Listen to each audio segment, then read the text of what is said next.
If you'd told me a year ago that I'd be watching my ex-wife's wedding unravel from thousands of miles away, half amused, half heartbroken, I'd have said you were nuts. But here we are. My name's Aaron. I'm 34. And this story starts with the kind of betrayal that makes your stomach drop and your entire reality crack like cheap glass. Not just the betrayal of a spouse. The betrayal of a whole damn family. Let me rewind a bit. I'm not some flashy guy. I don't make grand entrances. I'm more the bring an umbrella just in case kind of guy. I grew up in Connecticut, middle child of 3, with a mom who loved family dinners and a dad who barely looked up from his laptop. I went to college for engineering, got a job at a mid-sized firm, and met my wife, Claire, at a coffee shop when I spilled a latte on her laptop and nearly fainted from embarrassment. She laughed, I paid for a new one, and 3 years later we were married in the garden behind her parents' house. Small wedding. Just family. Just love. Or so I thought. Claire was, well, is, the kind of woman who can work a room without even trying. Blonde hair, perfect smile, confident in a way that makes people lean in when she talks. She worked in marketing, and she knew exactly how to pitch herself.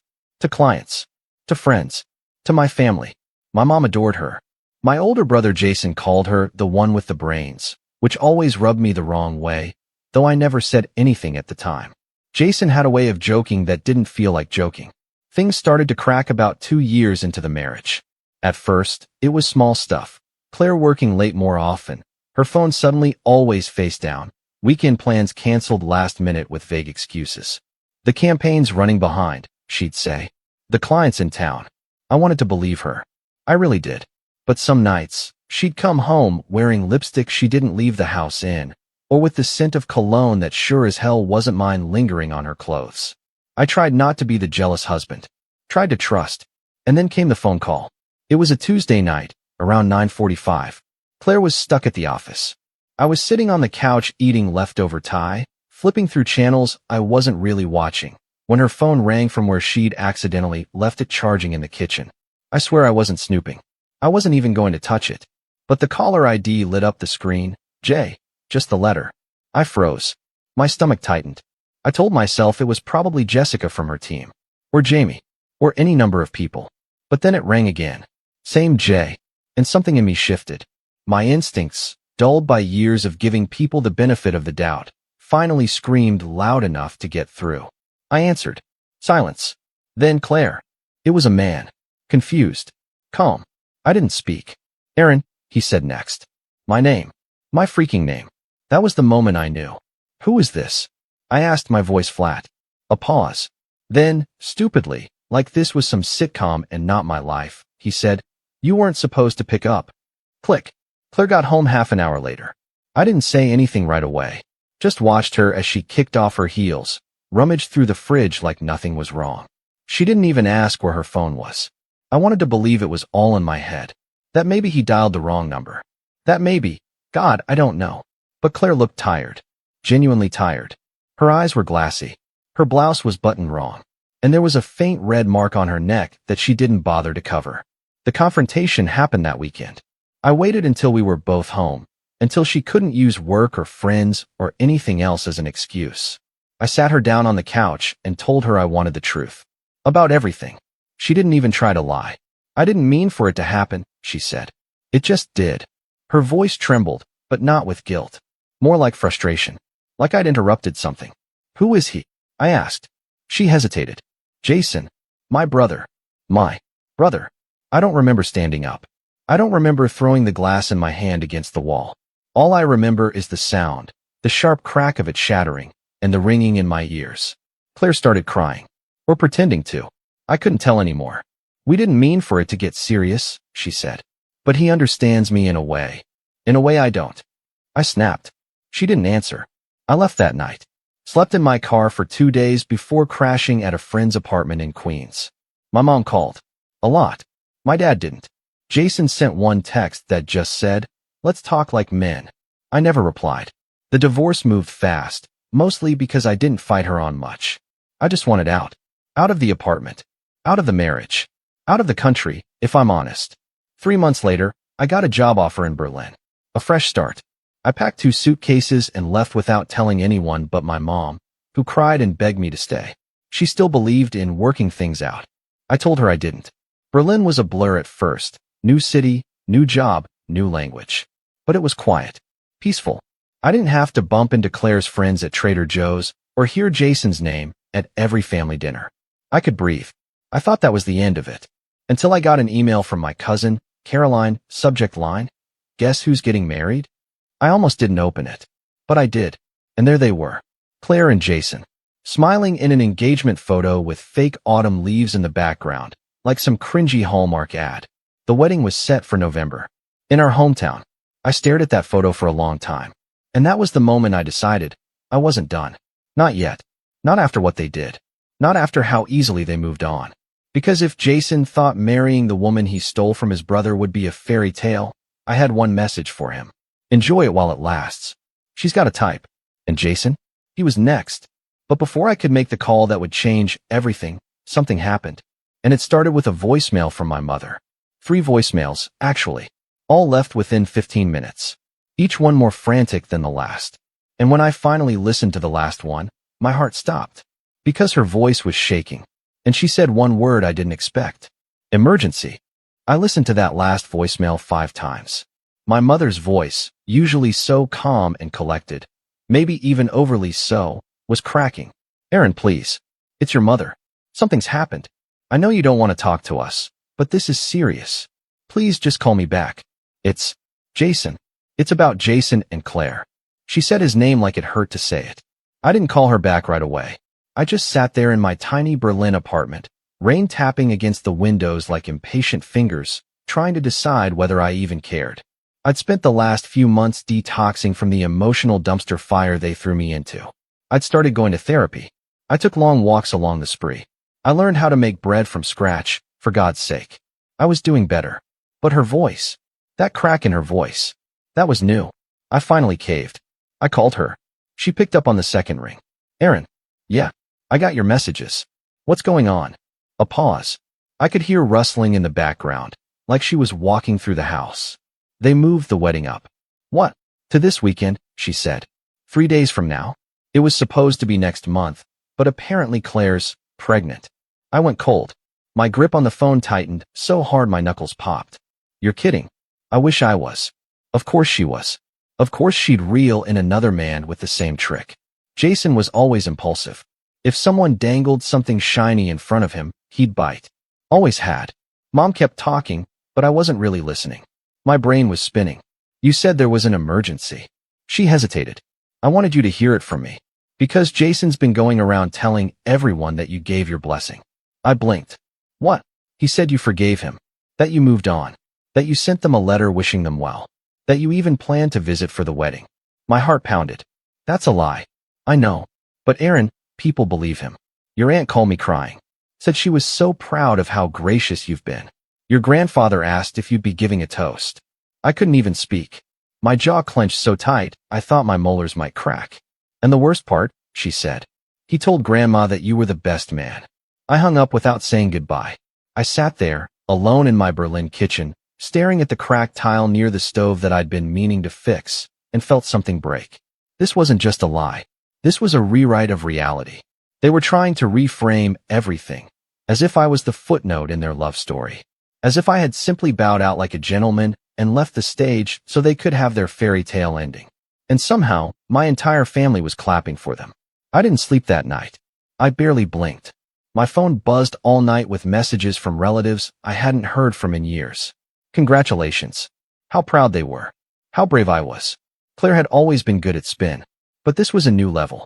The next morning, I did something I hadn't done since the divorce. I opened Jason's Instagram. There it was. A black and white photo of their hands clasped. A small bump just barely visible through Claire's sweater. The caption read, "When you know, you know. Life throws curveballs, but love always wins." Hundreds of comments. Hearts. Clapping emojis. Family members tagging each other like it was a damn holiday card. And then I saw it. My name. "Proud of Aaron for being so mature about everything. A true gentleman." That was the first comment. From Claire's mother. I felt sick. They were rewriting me out of the story, painting me as some passive, noble side character who gave up his love willingly. But I wasn't passive. I wasn't noble.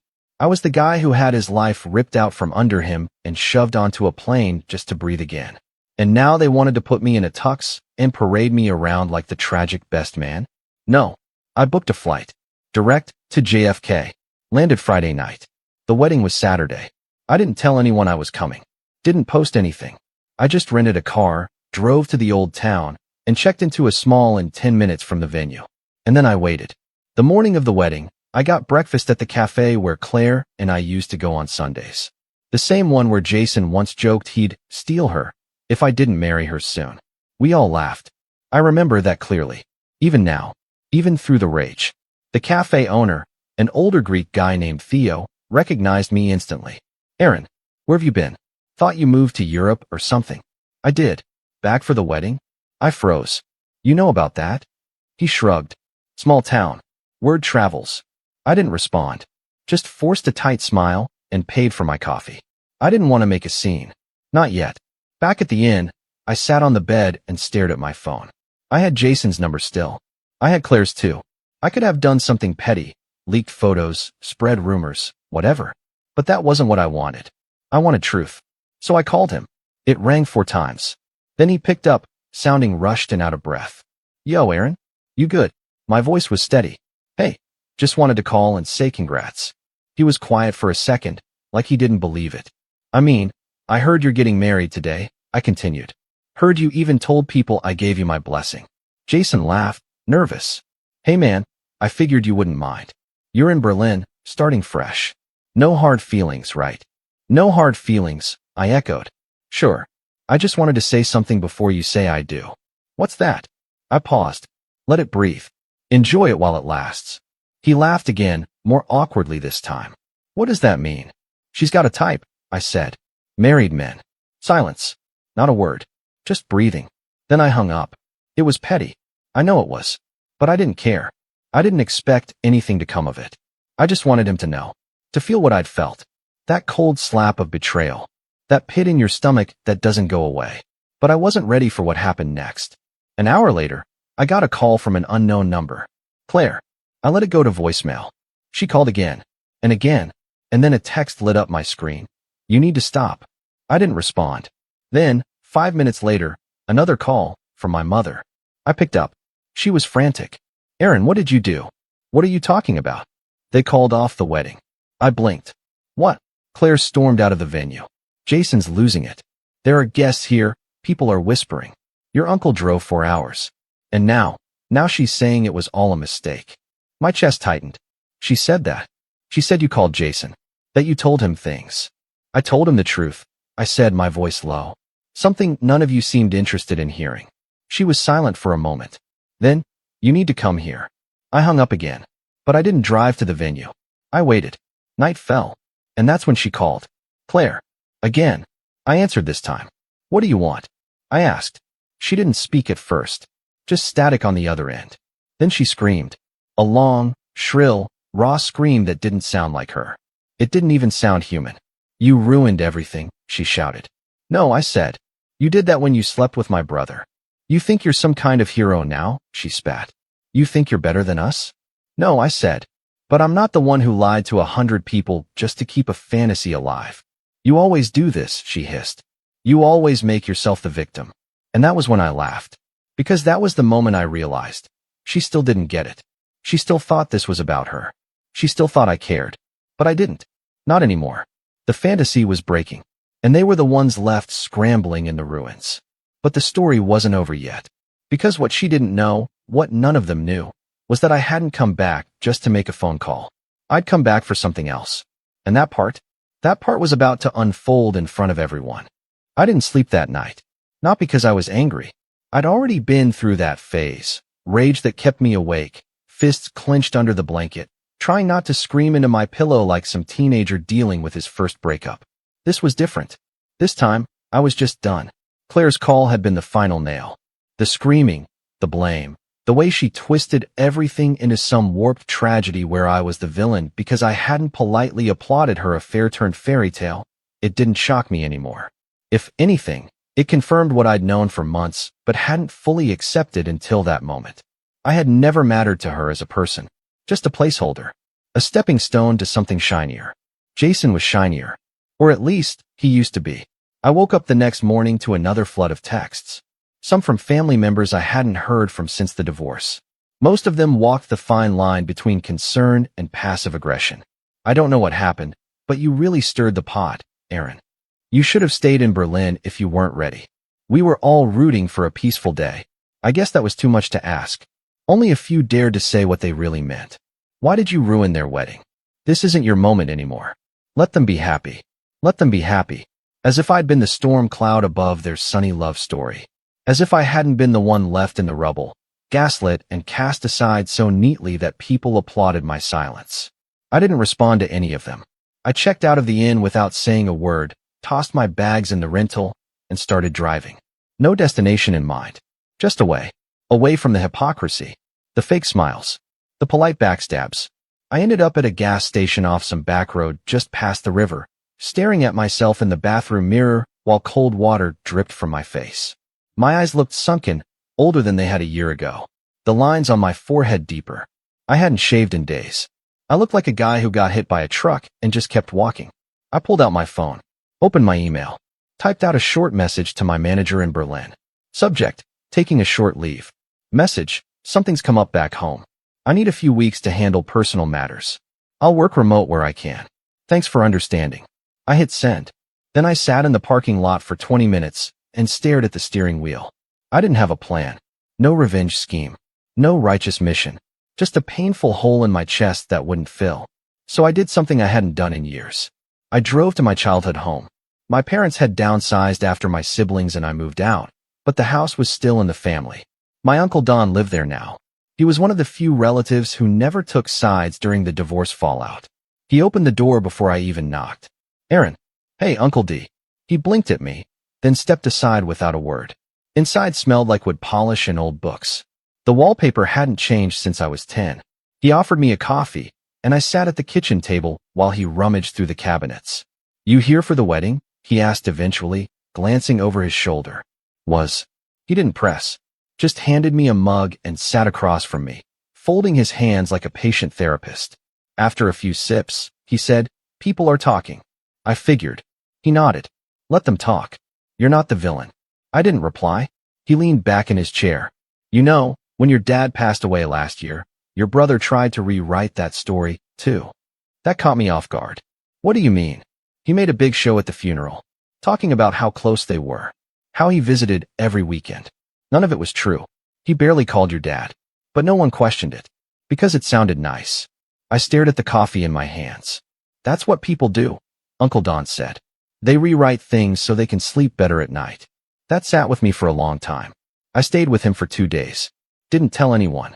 Just helped him fix a few things around the house. Tightened a loose banister. Rewired the garage light. For a while, it felt like I was repairing something deeper, something inside myself. The third morning, I made a decision. I wasn't running anymore. I drove back into town, straight to my mom's house. She opened the door looking like she hadn't slept in a week. Her hair was in a messy bun, and she was still in her robe. Aaron, she said, stunned. Hi, Mom. Come in. Please. We sat in the living room, the same place where Claire once unwrapped Christmas presents with my name on them. The memories clung to the air like smoke. I want to make something clear, I said. I'm not here to apologize. She nodded. I know. I'm also not here to pretend like I'm okay with what happened. I'm not. I probably never will be. She swallowed hard. Aaron, I didn't know how to handle it. I still don't. You chose Jason, I said. Whether you meant to or not. She looked like she might cry, but I didn't comfort her. That day I left for Berlin, I continued. I was grieving 2 losses. My wife. And my family. I'm sorry, she whispered. I stood. I didn't come here for closure. I came to say I'm done letting people define my story. And with that, I left. It was the first time in over a year I felt like I had control over anything. That night, I reopened an old folder on my laptop, one I hadn't touched in years. It was labeled CAD Projects. Before I met Claire, I used to freelance designs for small architecture firms. Residential renovations, mostly. It wasn't glamorous, but I loved it. Sketching layouts. Running simulations. Seeing a project take shape from nothing. Claire never liked it. Said it was low ROI and a waste of your engineering degree. So I stopped. But now, Sitting on that creaky guest bed at my uncle's place, I opened one of the old files and started tweaking it. An hour passed, then 2, then 5. I didn't realize how much I'd missed it. Within a week, I had 3 new design concepts. Within a month, I had 2 local clients through word of mouth. By the end of the 3rd month, I was pulling in more from freelance than I ever did in Berlin. And the best part? No one knew. No one in my family. Not Jason. Not Claire. It was mine. I moved out of my uncle's house into a small loft on the edge of town. Exposed brick, big windows, the kind of space you'd see in a magazine. I filled it with plants and sketches and the smell of burnt coffee. It felt like me again. I even got a call from a design agency in Berlin that had seen some of my new renders online. They offered a part-time remote consulting role. And just like that, I was building a life that wasn't defined by what I'd lost. It was defined by what I was choosing. I wasn't healed yet. Far from it.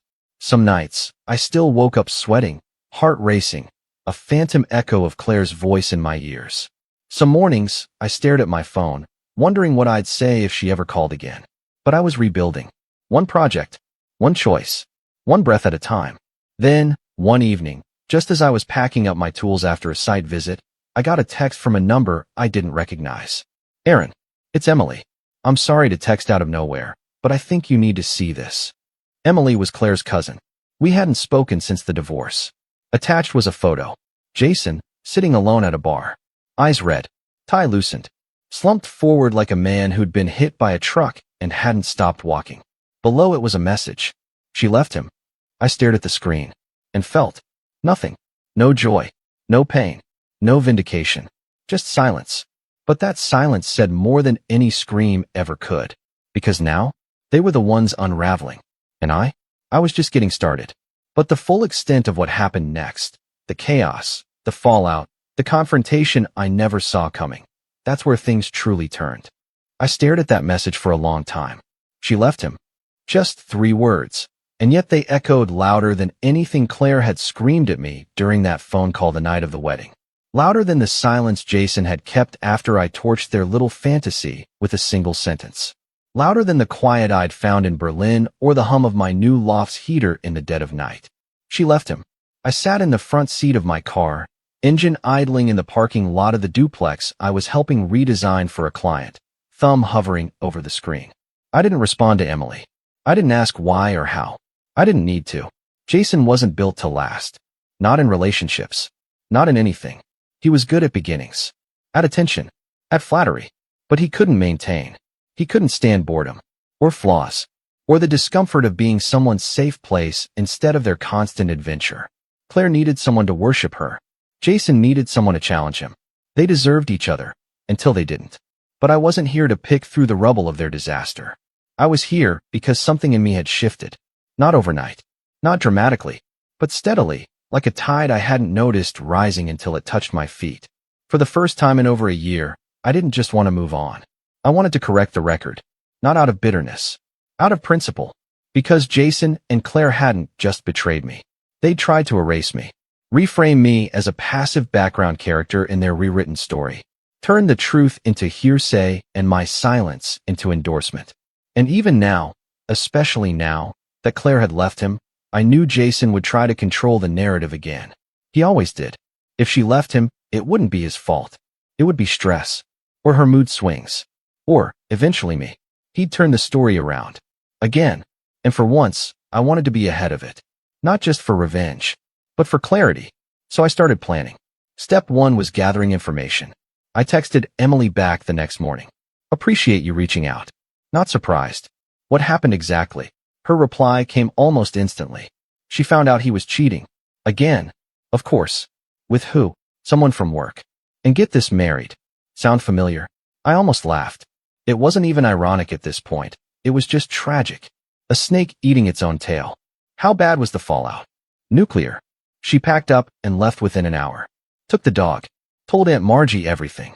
Including how Jason lied about you giving them your blessing. Did she admit the affair started when we were married? Sort of. She tried to play it down. Said it was complicated. But Aunt Margie's no idiot. She's pissed. She called your mom and tore into her too. I leaned back in my chair, letting that sink in. The spin was unraveling. The narrative threads they wove so tightly had begun to fray. But it still wasn't enough. Because even if they admitted to a few sins now, it didn't change the damage they'd done. The people who looked at me with pity at family events. The whispers. The relatives who cut me off after the wedding fallout. I wasn't looking for public pity. I was looking for truth to be seen. And I had an idea.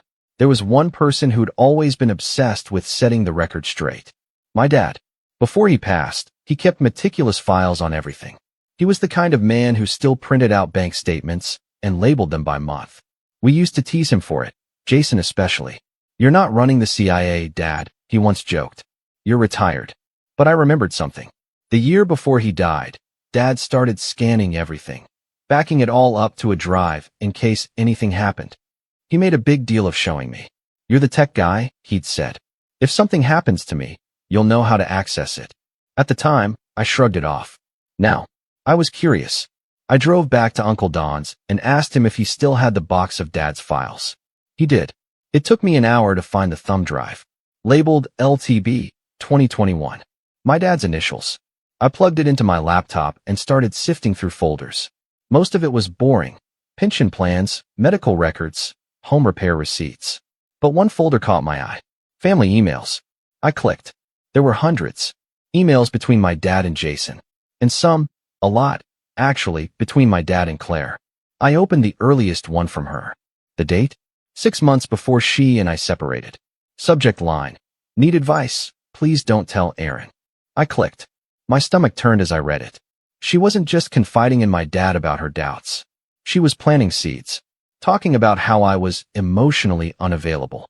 How she felt ignored. How she worried I didn't want a family. She even referenced Jason. "Sometimes it feels like Jason understands me in ways Aaron doesn't." I know that sounds bad, but I just needed someone to talk to. And Dad's response. "Claire, I care about you, but I'm not comfortable discussing Aaron behind his back. If you're having problems, you need to speak with him directly." My throat tightened. He tried to do the right thing. But there were more emails. Dozens of them. Claire pressing. Manipulating. Jason chiming in, framing our marriage as doomed. All while I was still taking her to brunch and writing her love notes on post. It's like a fool. But then came the kicker. An email from Jason to Claire, dated 2 weeks before I confronted her. Subject line, "I'll talk to him soon. He won't suspect anything." My eyes scanned every word. Every smug sentence. They planned it. They coordinated the breakup. Jason had even pitched the idea of getting ahead of it by spinning it as a peaceful split. I sat back in my chair, shaking. This wasn't just cheating. This was premeditated character assassination. They didn't just want to be together. They wanted to be seen as justified. I copied everything. Backed it up in 3 places. Step 1 of the plan was complete. Step 2? Gathering allies. I called Emily again. "Do you still talk to Aunt Margie?" I asked. "Sometimes." "What?" "I need a favor." I sent her 3 of the emails. Carefully chosen. Just enough to show Claire's manipulation and Jason's planning. Nothing explicit. Just implications. Seeds. I knew Aunt Margie still held weight in the family. She was the kind of woman people listened to at Thanksgiving without even realizing they were being redirected like cattle. Emily called me back that night. She's furious. Good. She says if you want to tell your side, she'll host something at her place. Just family. She says it's time. I nodded slowly. Let's do it. We picked a date. 2 weeks from then. Enough time for the Claire and Jason mess to fester. Enough time for people to start asking questions again. In the meantime, I kept working. I met with clients. Took walks. Cooked meals from scratch. But beneath all of that, I was laying bricks.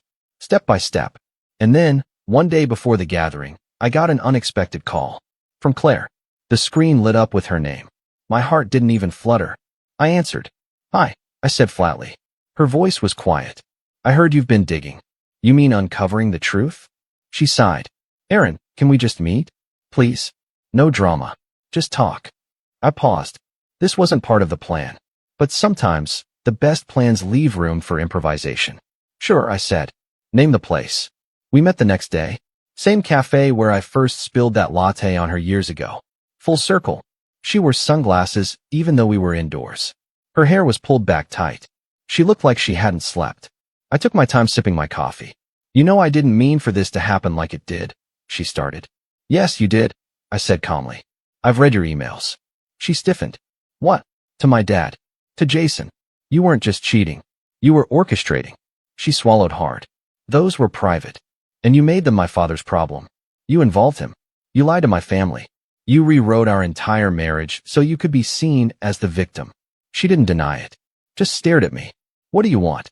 There it was. Not an apology. A negotiation. I don't want anything, I said. But tomorrow, when I tell our family the truth, I want you to stay silent. She flinched. You're going to destroy Jason. He did that himself. I'll look like a monster. I smiled. No. You'll look like the truth. She stared at me, eyes glassy. And for the first time, she didn't have a rebuttal. The meeting ended in silence. But the next day, that's when everything shifted. That's when the story began to change. That's when people started remembering who I was and what I survived. But what happened at that family gathering? That's a story on its own. And it didn't go how anyone expected. The day of the gathering felt like walking into a storm I'd been watching build for over a year. Not the loud, explosive kind, but the quiet kind. Heavy clouds, static in the air, and the unsettling knowledge that something was about to break. I arrived early to Aunt Margie's house. A pale blue colonial tucked at the edge of town with hydrangeas out front and the faint smell of cinnamon always floating from the kitchen. She was setting up extra folding chairs in the living room. Everyone's coming, she told me, eyes sharp but kind. Even your mom. Jason too. I nodded. Claire. She gave me a look. Didn't invite her. I didn't ask why. I didn't need to. The room filled slowly. My mother walked in with a Tupperware of lemon bars, like it was just another Sunday potluck. She looked tired, worn in a way that didn't come from age, but regret. Jason arrived last. Alone. No ring. No smile. He gave me a nod when he walked in, like we were old war buddies who hadn't spoken since the armistice. I didn't return it. When everyone had settled, cousins, aunts, uncles, even Grandma in her armchair with a crocheted blanket on her knees, Aunt Margie stood up and cleared her throat. I called this meeting, she said, because this family's been walking around with blinders on for far too long. People were hurt. People were lied to. And I think we owe it to each other, and especially to Aaron, to listen to the truth for once. Everyone turned to me. I stood, calm. No anger. No theatrics. Just the truth. I'm not here to fight, I began. Or get revenge. I've already moved on. Built a new life. Found peace. My eyes flicked briefly to Jason, who sat stiffly near the fireplace, arms crossed. But peace doesn't mean silence. And silence is what allowed a lie to replace what actually happened. I paused. Then I pulled a printed email from my pocket and read it aloud. It was the one from Jason to Claire, the one where he said he'd talk to me soon and that I wouldn't suspect anything. The phrasing was casual, almost flippant, but the intent was undeniable. People started shifting in their seats. Whispers started. I didn't share this to humiliate anyone. I continued. But for the past year, I've watched my own family treat me like I was either too fragile or too distant to speak for myself. Meanwhile, Jason and Claire spun a version of events that made them look like they fell in love by accident, like I was some footnote who gracefully bowed out. I held up more printed emails. Claire's manipulations. Her attempts to paint our marriage as broken before she ever tried to fix it. My father's attempts to stay neutral, and how they ignored him anyway. My dad knew, I said. He tried to stay out of it. But he saw the truth. And he archived it. All of it. There was a long silence. Then Grandma, quiet for most of the meeting, spoke up. You knew? She asked Jason. He opened his mouth, closed it, then muttered, It wasn't like that. I turned to him. Then explain. Right now? To everyone. He stood, visibly sweating. Claire and I didn't plan to hurt you. We were just drawn together. It wasn't premeditated. That email says otherwise, I said. It was a joke, he snapped. Context matters. Aunt Margie snorted. So it's all a joke now? Jason looked around, realizing how few eyes still backed him. His usual confidence was gone. His smirk replaced with something close to panic. My mother stood slowly. Jason, she said, voice trembling, I believed you. I defended you. But you lied to me. To all of us. I didn't lie, he said weakly. I just didn't tell the whole story. And what story were we supposed to believe? She asked. That Claire left Aaron because she grew apart from him, and you just happened to be there? That it was destiny? Jason said nothing. I enabled this, she whispered, turning to me. And I'm sorry, Aaron. I should have seen it. I didn't gloat. I didn't smile. I just nodded, because her words, even late, meant something. I'm not asking for an apology, I told the room. Not anymore. I'm asking you all to remember that silence can be just as cruel as betrayal. That it's not brave to stay neutral when someone's rewriting the truth. I turned back to Jason. And as for you, I want nothing from you. No contact. No explanation. No relationship. His jaw tightened, but he didn't respond. He didn't have to. Because his world, the one where he was the charming golden child who could do no wrong, was collapsing. Not with a bang, but with polite nods and averted eyes.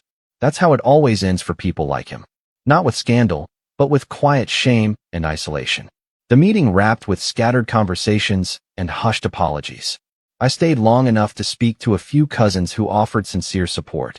Even Grandma took my hand and squeezed it, eyes misty. And Jason? He left without saying goodbye.